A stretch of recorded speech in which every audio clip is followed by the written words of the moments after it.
So let's take a quick look at the ingredients for the pizza dough here. We have some King Arthur bread flour. Of course, we have water. Gonna use some fine sea salt. And gonna use rapid rise instant yeast. Basically, any dry instant yeast will be fine. It's gonna be a little bit of olive oil. It doesn't go in the dough itself, but it does line the containers, and we'll get into that more. Let's talk about the recipe. We're gonna make 3 large 15-ounce pizza dough balls, and using our ingredients, we're going to use 747 grams of flour, 508 grams of water, 17 grams of salt, and 3.75 grams of yeast. And yes, you are going to want to use a scale. Okay, now you can see all the ingredients in the mixing bowl.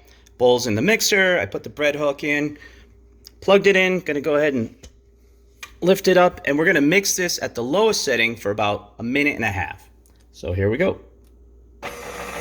At this stage in the game, what you're looking for is a consistency of like a lumpy oatmeal. I know that sounds kind of strange, but the next part, we're just going to let it sit at room temperature in this bowl here for about 20-25 minutes. And trust me, it's going to look a lot different when we come back. Take a look. It's been about 25 minutes.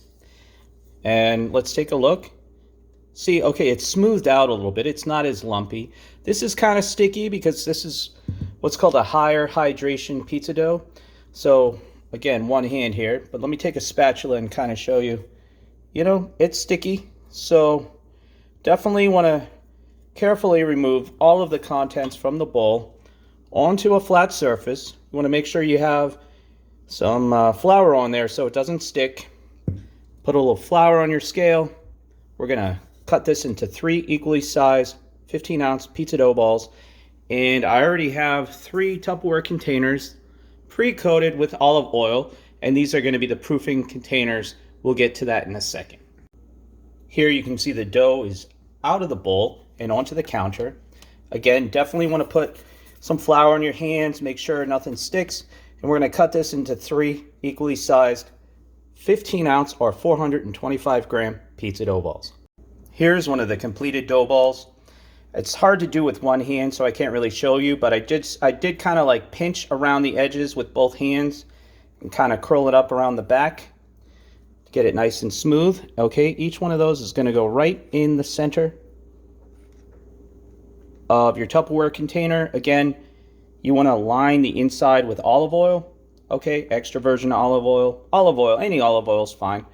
And go ahead and, I like to use these plastic ones because you can seal it tight. You could use a glass bowl. Anything that has a lid really is what you're looking for, and something big enough to allow it to expand. This thing's going to expand 2 or 3 times in the fridge. We're going to proof these in the fridge 1 to 2 days, 24 hours in the fridge, and I want to just take a peek and see where we're at after one night here. Okay, well, it's definitely grown, that's for sure. And if I flip it over, you can see, yes, okay, nice. We're getting nice little air pockets. That's definitely a good thing.